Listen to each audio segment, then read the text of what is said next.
I felt as a scientist that it's crazy for the humans, for the world, that it takes 1,000,000 years to produce a barrel of oil. If you put the healthcare cost in the equation, then it's absolutely no-brainer. Close your eyes, you should go, Mexico City should go complete electrification. Right. A tree, a kathal tree, grows, it's a large tree, and these fruits are approximately 10 kilograms each, and the nutrition of the fruits is unbelievable. Every part of it. The seeds has got one of the highest protein content in the world. ¿Qué tal, amigos? Bienvenidos una vez más a nuestro show Punto Medio. Mi nombre es Gabriela González con Marc Kealey, quien es mi co-host. ¿Cómo estás, Marc? Bien, bien, muchas gracias. Hoy también tenemos un excelente invitado. Su nombre es Dr. Sankar Das Gupta. How are you today? Very, very well. Muchas gracias. Oh, you are talking a little bit of Spanish. Thank you very much. El tema que tenemos el día de hoy está relacionado directamente con todo esto que es el impacto climático que ha habido últimamente y la necesidad de los gobiernos y de las personas con el interés de querer cambiar esto para tener un mejor clima, un mejor ambiente en todos los aspectos, han sido muy revolucionarios y ha crecido mucho la industria de la parte eléctrica y de los automóviles electrónicos o híbridos también, que es el caso de algunos países. Es por eso que el día de hoy nos vamos a enfocar en este importante tópico. México es el sexto país que produce o hace la manufacturación de automóviles. Significante parte de esta manufacturación va a parar a los Estados Unidos. Entonces, hay una pregunta que es muy importante que nos tenemos que hacer nosotros. Yo, como latinoamericana, o ustedes también como latinoamericanos, o en el otro ámbito acá como personas canadienses, ¿por qué no mejor guardarnos esa manufacturación, ya que contamos con la mano de obra y con la capacidad de poder hacer todo esto real? ¿Por qué también no los quedamos en nuestros propios países en vez de mandarlos para afuera? Y mantenemos y comenzamos a crear esto para que sea un auge aún mayor. Globalmente ha crecido impactantemente en Europa y en Latinoamérica no ha sido la excepción. En el año 2021, en comparación con el año 2022, el incremento de las matrículas de autos híbridos ha crecido en más de un 100%, estadísticamente hablando. Es por eso que el día de hoy estamos tocando este tema muy importante. Gracias, Gabi. That was a great explanation. Thank you very much for that. I think it's so appropriate, too, that we're talking about not only the impact on the global climate issue, but the innovation that's coming as a consequence of that. We're so delighted, Dr. Das Gupta, that you're here today. Dr. Sankar Das Gupta is the chairman of Electrovaya. It's a Canadian innovation company, a battery technology company here. And I want to talk a bit about not only what you've done with your battery technology, because it's so impressive, and everybody that you've met worldwide, but more importantly, what you're trying to do in the entire supply chain. But interestingly, Gabby's point at the outset of the show talks about Latin America and just how innovative Latin America is. I want to ask you just to give us, we want to delve into what you want to do in Latin America through Electrovaya, but talk to us a bit about Electrovaya and how this company started. It's just such a fascinating innovation. Yeah, thank you very much. I had invented something in the water pollution area, and then that company got taken over. And so I was told that I could not work on water pollution. So I said, okay, then let me work on air pollution. And at that time, this few years ago, Gabby, maybe you were born then, but I felt as a scientist that it's crazy for the humans, for the world, that it takes 1,000,000 years to produce a barrel of oil. And we just burn it in no time to get the most calorific value, which is the lowest value you can get out of this very beautiful hydrocarbon. And so I felt there has to be a solution to that. And at that time, I'm an electrochemist. So I said, the only way to do it is go electric. So you have to have a battery, develop a battery, which produces enough energy to come at least near the gasoline's energy.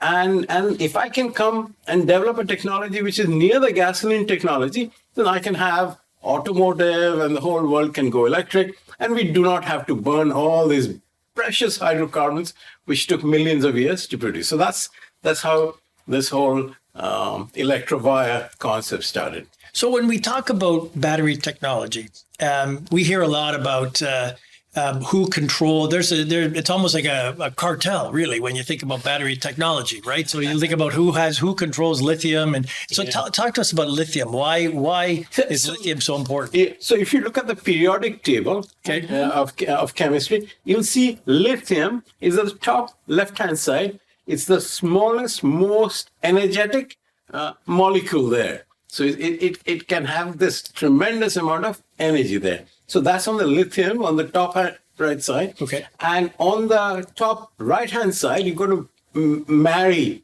these things. And oxygen is very good, and fluorine is even better. But we do not know how to make a lithium fluorine battery. So because that's maybe in about 20, 30 years time, some smart people will put it together. So really our battery is like a lithium oxygen battery, very, very energetic. And so that's how I started saying, can we make a lithium oxygen battery? And that's really what we did. First few years, we were like an evangelist, because going around the world, telling people, yes, you can do it, have confidence, you can move from gasoline to an electric future. Plus, we were always worried as scientists, we always, we talk to each other. The amount of carbon dioxide coming up, creeping into the atmosphere was getting larger and larger and larger. And I think around the 80s, 90s, and maybe even before, people started realizing that, hey, something is not good, you should put the brakes. Wow. So before the show, I thought this was fascinating too. You were telling us the story about when you presented your battery technology with a car in California, and you used the word in this interview, evangelist. Maybe you were a bit too early because somebody stole your idea. And who stole your idea?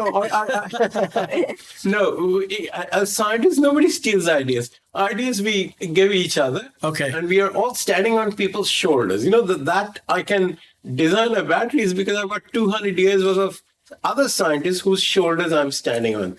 So I'm absolutely delighted that people are taking each other's thinking and building the next technology up. But we were an evangelist because at that time, especially in the 90s, there was a very, very, the oil, hydrocarbon, automotive, there was a huge infrastructure, the world infrastructure, which was geared to that industrialization. And I remember I was part of the White House Committee on Energy and Environment, which Mr. Al Gore chaired. It was a small little group. I think we were about 8 people or something. And I think the realizations took place before that, that we have to put a brake on this, the CO2. And I shouldn't say I'm delighted to, but Mr. Gore did not win the election, or maybe he won the election but didn't become president. And that he became our mouthpiece, and he's a terrific guy in communications, and got the whole world to start thinking that yes, we've got to put our brakes on the CO2 production. So I'm glad that I had a small little. That's a fantastic story. But you also have a story about Elon Musk. And I thought that was really interesting too. No, Elon Musk and others were absolutely terrific.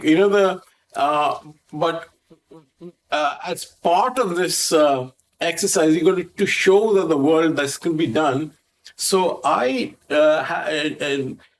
this was early 20s, maybe 2002, 2003, something around that time, Marc, I said, let's put a car together with our battery in it and show the world that it can be done.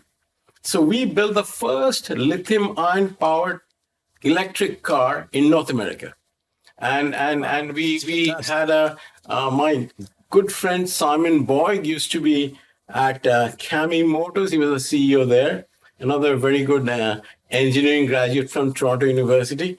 And he gave me the glider, and we put all the electronics, motor controller, battery controller, everything, and put the car out there.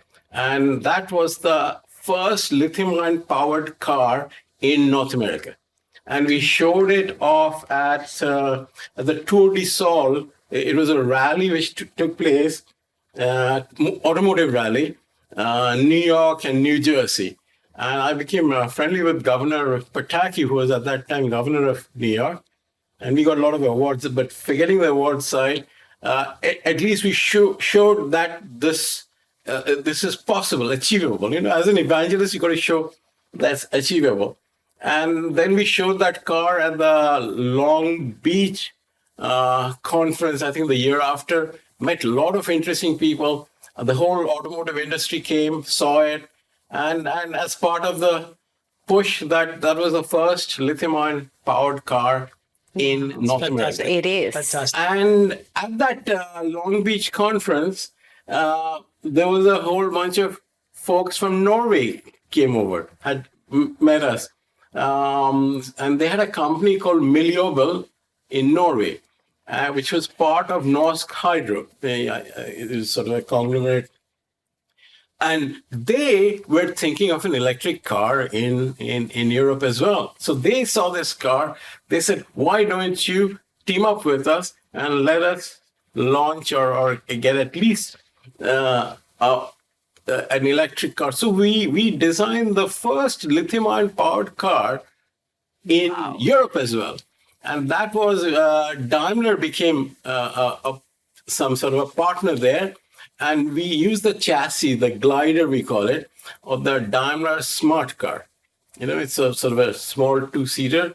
And there, the aim was, from both the German side and the Norwegian side, to us, is show me a car which will do at least 150 kilometers between charges. And that was, at that time, almost impossible to do. And so we, with the lithium-ion battery we of course put it all together, the motor control, reorganize everything. And that car, and we started off from Porsgrunn, which is sort of a little south Norway, and drove all the way to Norsk Hydro's head office in Oslo, and it was 205 kilometers. And it did it. Wow. That's wonderful. It was glad. Again, as a scientist, we are always evangelists, so we push ideas. Then, actually, who commercializes, who gets the money, who gets that's another story. Another story. Yeah. Well, maybe we'll have Elon Musk on here with you in the next show. He did a terrific job, let me tell you. Yeah. Very impressive. That's great. So, in base of what you have done in your past years, how do we keep, like I mentioned at the beginning, Mexico, it's one of the largest in terms of globally manufacture of electric vehicles. So how do we keep this in Mexico? Because significant part of this production is going to US, to United States. So how do we can keep this not just in Mexico, actually in the whole Latin America, because there is another countries also, they are very update with these kind of things. So what you can tell us about this? It is. So, I believe, so the battery, the lithium battery is the enabling technology. And I think this battery is moving the world into a democratization of energy. Previously energy was in certain places, Middle East being one, and so on, and then of course Canada and Mexico as well. But now we think this is the world energy transformation is taking place into electric, and we will use gasoline for higher value usage, making fertilizers, petrochemicals, all kinds of other things. You just don't burn it to get a little heat out of it. And so we think the lithium batteries, at least my vision, is we should have battery plants everywhere. We should have battery plants in Chile, and battery plants in Argentina, in Brazil, in Bolivia, and of course Mexico. Mexico City is most peculiar. I had been to Mexico City a few years ago, and at that time there was, I think, only two electric cars in Mexico City. I was driving one, my good friend was the other, and it is fun driving in Mexico City. Traffic in the middle of the day, but that's another story. We enjoyed it. But Mexico City it's like a bowl, so it sort of sits in the bottom, surrounded by mountains, and the pollution cannot come out. So we have, and Marc, knows, so we have all kinds of respiratory diseases there, COPD, which is a lung disease, lung cancer. There's all kinds. You don't want all the. So Mexico City, I think, is a perfect city to go all electric. And the easiest way, I believe, that the taxis should be electric. And of course buses and so on. And Marc, you are a healthcare expert. If one does the calculation of the total cost, if you add the healthcare cost, that is no price for the healthcare cost. Exactly. Yeah. But even if you put the healthcare cost in the equation, then it's absolutely no-brainer. Close your eyes. Mexico City should go complete electrification. Right.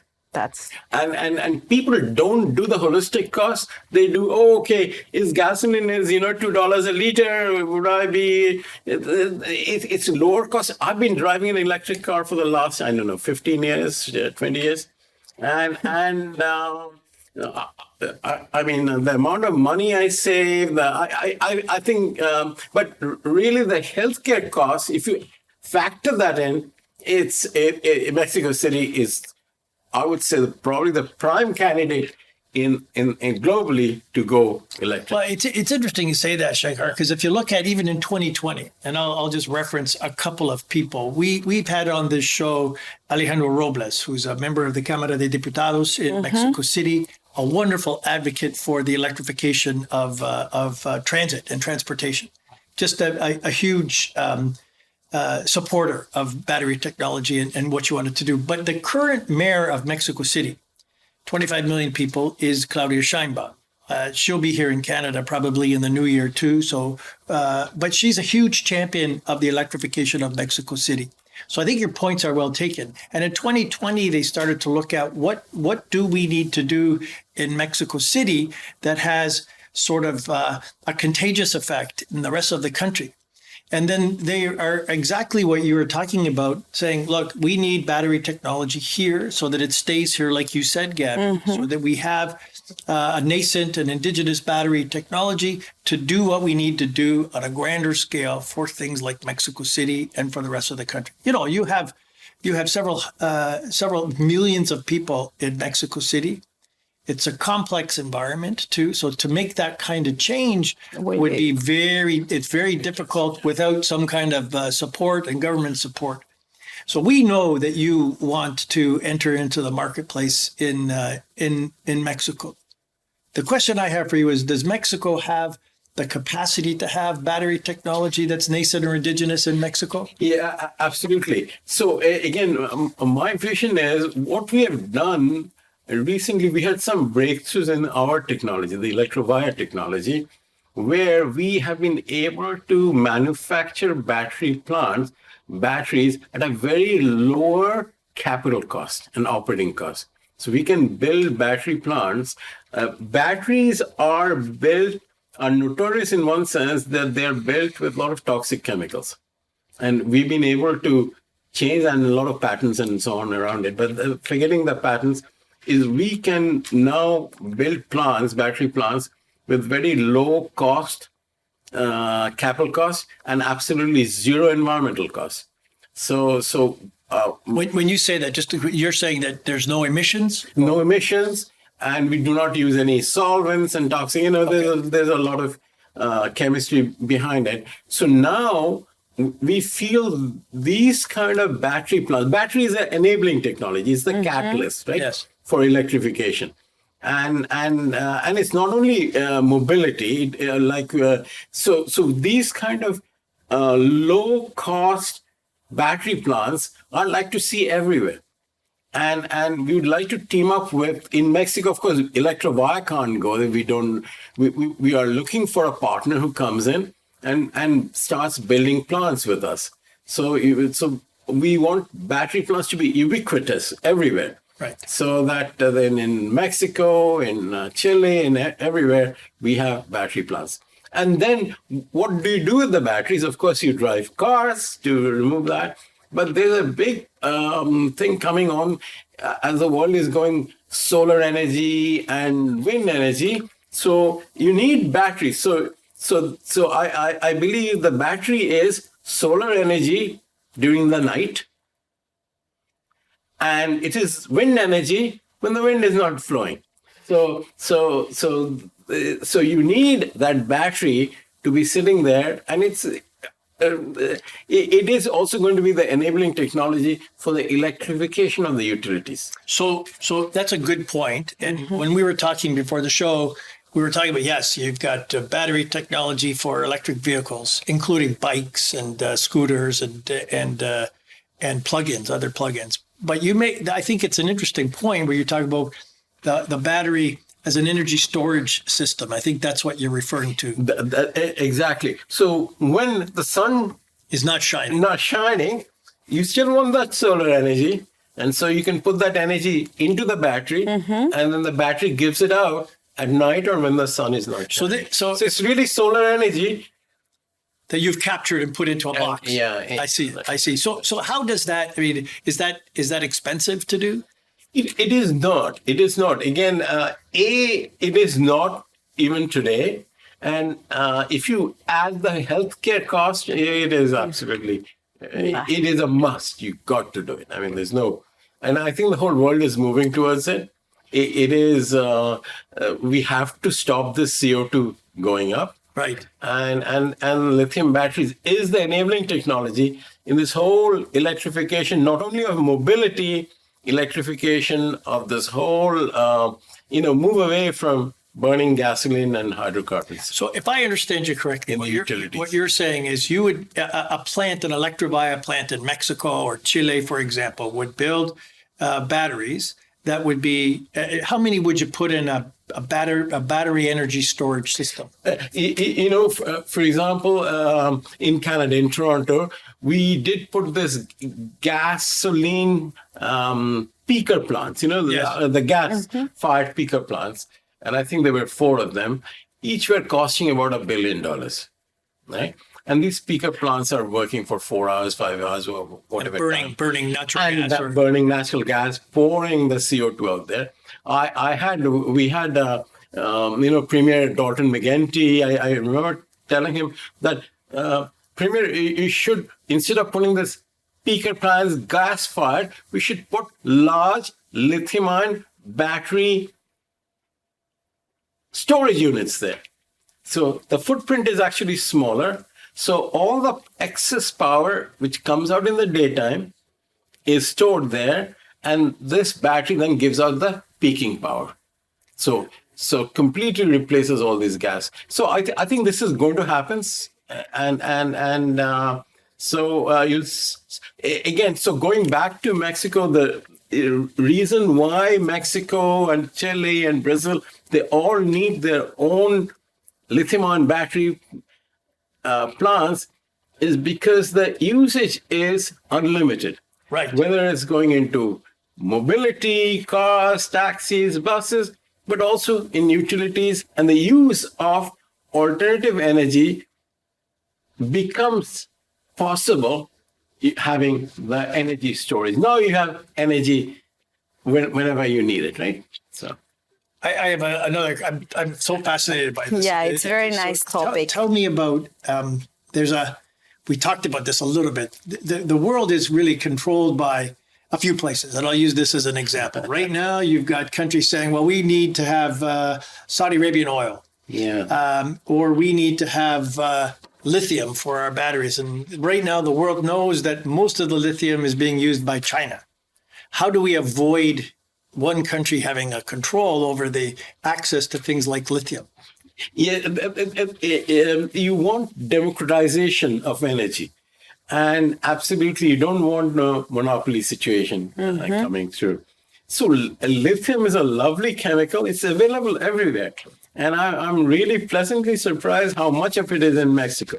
It is in Bolivia, it's in Argentina, it's in Mexico, and it's a very large amount in Canada, in USA. It is spread out. It's a salt. It's like sodium, and it's everywhere. It's in your bodies too. I joke with my wife that every morning in her coffee, I put a dash of lithium. It calms her down. She's wonderful to me. Okay, that's good. That's a new phrase. Lithium calms you down. Lithium does. Lithium does. So it's wonderful. You know, I've got two little dogs sprinkling up lithium. It's so nice. That's great. But joking aside, I think lithium is there. And remember, the cost of the battery, the technology, is not dependent on lithium. That's just one component. There's a lot of technology there. Just like a semiconductor cost is not dependent on the cost of sand, the silicon, right? Right. So same thing. The battery is not. It is sort of dependent, but not tremendously dependent. So I think the battery technology will spread. It'll be everywhere, and we'll have localized. And countries should have independence of energy as well. I think it's good for them. And I think in terms of Mexico or other Latin American countries, Gabby, we talked about this before too. They're all on that page. You can see that everybody's saying it's important to move to. I think the government of Mexico has passed regulations and legislation on the issues of how we manage climate control or climate change, and we manage the environment and the sale of new vehicles that cater to this kind of battery technology. My next question, though, Sankar, is how do you work around if you're looking at a country like Mexico that has the sixth largest automobile manufacturing industry in the world? You need to work with everybody. Absolutely. So how does it work in a just-in-time world where you actually put yourself in the position to work with all of those companies? Yeah. So I believe, and this is what we are also doing in the US. We're building a gigafactory where the output of the gigafactory will be what I would say battery cells or battery modules. So they'll think of it as Lego blocks. So there'll be modules coming. And then around that battery factory will be the users, the application people, right? So they will put the Legos together, and it'll be different size for different cars. And the Legos can be put together into a very large size for energy storage or solar energy storage, or different sizes. So you need that factory which is producing the energy modules. Okay. And so I think that's how it'll move. Just today, there's no standardization, and because it's a new technology never. But slowly, the standardization is coming out, and people will be buying those Legos and putting them together. So now, just one other point I want to tell you: the technology is still not at its end, so it's not a pure commodity yet. Yeah. So the elasticity of the technology is changing. So one of the technologies which we are developing quite furiously is solid state batteries, which can again double the energy density, make the battery half the size, half the weight, and again, hopefully half the cost. Yes. And again, this energy revolution continues. So when you is talk about things like fascinating. standardization, does that require government intervention for regulation of the industry, or for when you say setting standards, is that the industry setting standards, or how does that work? Usually the industry sets the standards, and it comes organically. Yeah, and the standards comes because people, if you look at the users will be the automotive company. Yes. The users will be the homes, because you'll have batteries Yes. in the houses and with solar or wind as the input side. And then the users will be the utility companies, which will have large battery banks going after wind energy or Yes. solar plants. So there'll be a large number of users going around, not only mobility users, but energy users.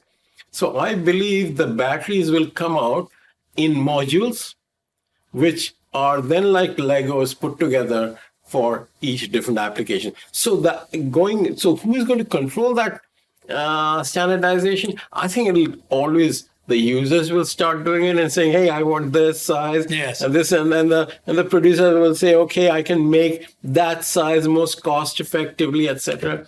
And at some point in time, the government also will get involved. I think it's a general cohesive teamwork. Users, producers, and of course the governance. You've been such an innovator. I mean, you're a great Canadian success story. The fact that you hang out with guys like Al Gore and that type of character really puts you in a different. It's rarefied air.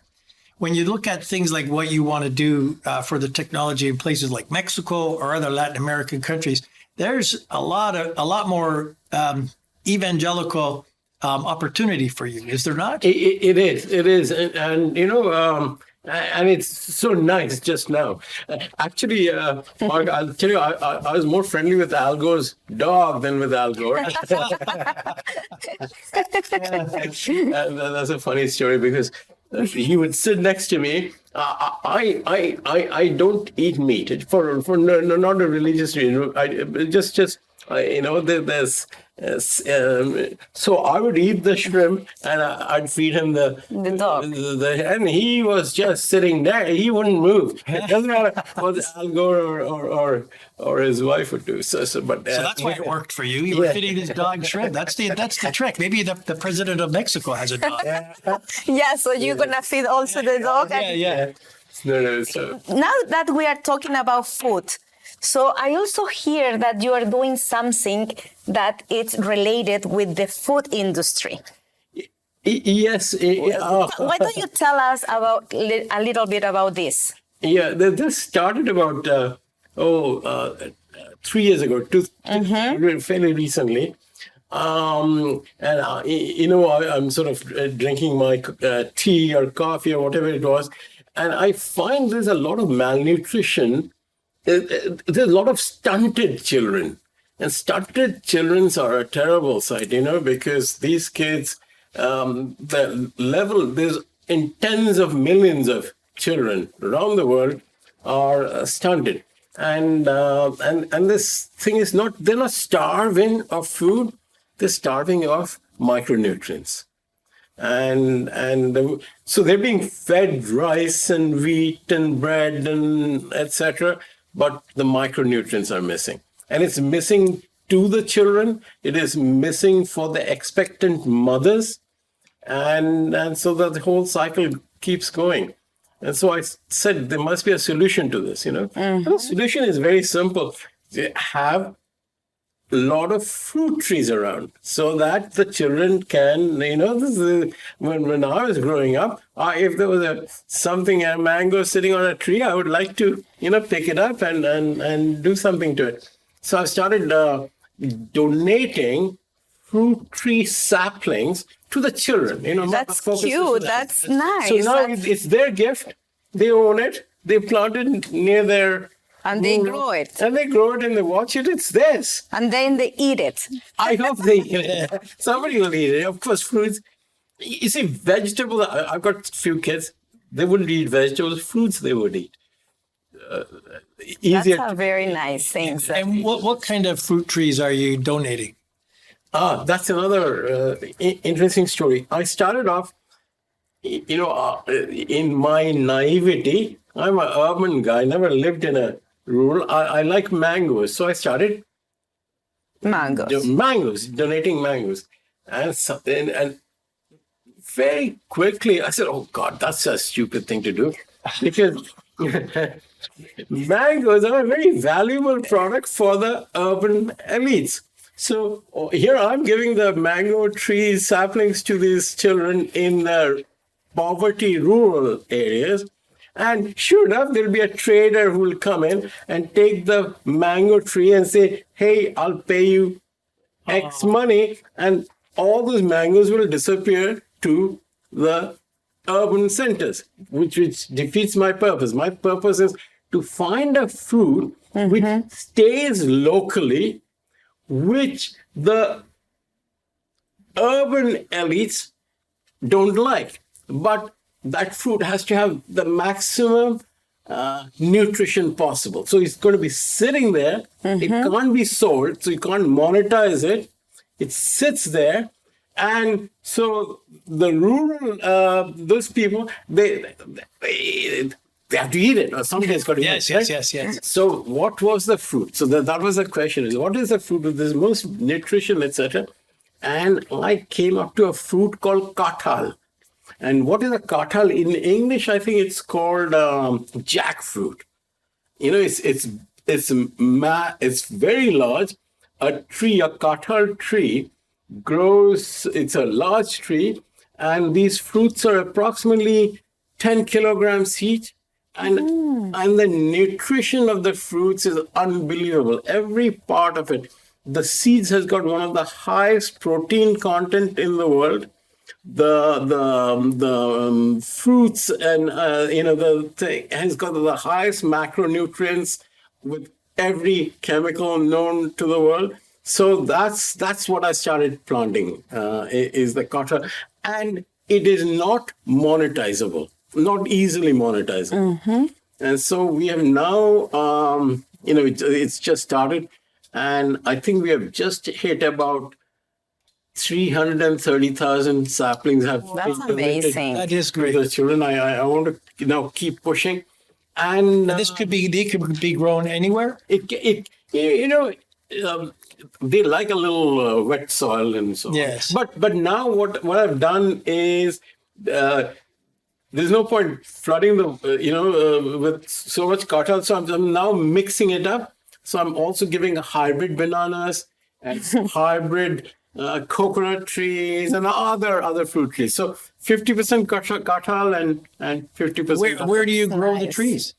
So what happens is, even in a homestead, think of it as a rural homestead, maybe he or she, they're landless farmers and so on. They Yes. are working at various places. But the house, they've got enough space around the house to put these trees there. The saplings. Saplings there. So even if you look at a hybrid bananas, they're so productive that in something like 200 square feet, they can probably produce, a few tons of Wow. these fruits. So Sankar, that's a fantastic thing that you're doing. Yeah, no, especially. it's I said it's an experiment, but my wife said, no, it's not an experiment. It's a journey. So I think it's a journey. That's So it's a wonderful. journey. And that's all. The lithium, all these things are a journey as we travel through. That's a very nice thing. The construction industry has leaped into enormous growth in architectural projects. Every project today brings its own challenges beyond new paradigms. With over 25 years of experience, Conceptos has provided engineering design into project and project management for over 300 projects. From complete turnkey to project manager, leave the building to the professionals. We specialize in the development of effective industrial processing solutions in multiple industry sectors. Plant closure and demolition services for industrial facilities offered include emptying and cleaning equipment such as holding tanks, piping network, processing equipment, and laboratories. We offer all types of underground plumbing services that specialize for meeting food and pharmaceutical industry standards. Conceptos Construction Corporation. Marc, so there is another things that would you like to ask to our guest today? Another important topic that we should put here on the table and talk now? Well, yeah, I do want to bring this up. Okay. Sankar, yesterday we were at this event and Yes. Sankar made a speech, and I think at his speech, it made a heck of a lot of sense to me, where you talked about what you're doing with your battery technology at Electrovaya, but you wanted to increase your access to the market overall by having an opportunity on the whole supply chain. And you talked about an acquisition of a company that you made here in Canada, another innovative company. Could you tell us a bit about your acquisition of Process Research Ortec? Yes. Batteries needs materials to put it together, and it needs some critical and strategic materials. So I found that this company called Process Research Ortec was sitting in my neighborhood of Toronto, Mississauga, and they have a history of nearly 90 or 100 years developing technology. It used to be part of the Ontario government, and as an Ontario Research Foundation, it was a national labs in that sense. And then it was privatized, and the technology they have on lithium, nickel, rare earths, all the critical technology is unbelievable. And it's just sitting there. And so I purchased it recently, about 2 years ago. And now I'm trying to reorganize them and saying, not only should you build technology, team up, and let that technology roll it out so that, the world can see it. Right. So commercialize Technology everywhere. Yeah. now. Exactly. And so from that perspective, if we were to look at what you've done with Electrovaya in Canada and now the acquisition of Process Research Ortec, does that have, could that be put into play in Mexico, if you will? Very much so. Very much so. So what Process Research Ortec does is develops the technology for these strategic minerals and materials, whether it's lithium, whether it's nickel, all these things are battery technologies. Recently, they developed a very interesting technology on an aluminum oxide ceramic material, which again goes into the batteries. And we believe the way it's team up. So Process Research Ortec will team up with Mexican companies and say, we are technology suppliers, you are the operators, Right. and so on. And I think that's a beautiful team. And so that's what you'll see start happening. And we're seeing too, like it's not just Mexico. This has applicability in Chile and Argentina. Very much so. Chile, Argentina, Brazil. Brazil's a large place. And it should. So we want to be supplier of technology on the battery side, and we now want to be supplier of technology on the material side.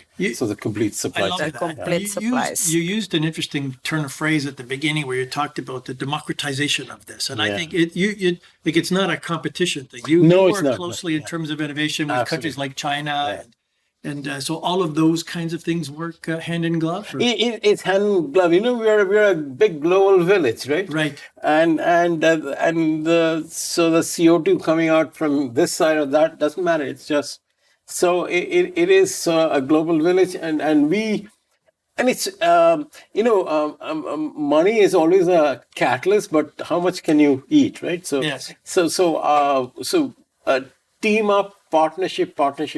So we are now looking for as much partnership as possible to spread the technology. this all So over. let me ask this, Gabby. You know that at the beginning of January, President Biden and Lopez Obrador, Prime Minister Trudeau will be meeting in Mexico for a summit. And I think one of the things they are going to be talking about is climate and climate change and the impact on the environment. So clearly, these kinds of innovations are going to be taking place. Are you going to Are you going to impact after that on some of the discussion that needs to take place with those three? It's so good to see that the policymakers, the senior policymakers, are making the right direction, and we want to give them the tools to be able to execute on those policies. Yeah, so we are the tool makers. It's important. I mean, we talked about this too. All of this has to be driven by the private sector. Yeah. It's if the government does it, oftentimes politics gets in the way. But private sector, and you've led the way in terms of innovation. So congratulations to you at Electrovaya for. Marc, we were lucky. Right time, right place, and the journey it's always you never know which path one is traveling, and it was wonderful. Wow, well done. Muy fascinante este tópico porque aparte de que la tecnología va avanzando, hay un punto muy crucial e importante para toda la humanidad, que es la parte de la salud. Exactly. I'm going to finish this program today. I would like to say thank you very much today for all the things that you have tell us, the explanation that you have been saying to us, and we're so happy to have you here. This is your house, and you're welcome anytime. And thank you, Marc. And I don't know if you have something to finish. I just want to say thank you very much, Sankar. You're an amazing guy, and it's it's an honor for us to have you here on the show. Yeah, thank you, Marc. Thank you, Gabby. It's so wonderful to be here in your gorgeous show, and thank you. Thank you. Thank everybody. Okay, see you the next time with a new and very interesting topic like always here in Punto Medio. Hasta luego. Hasta luego.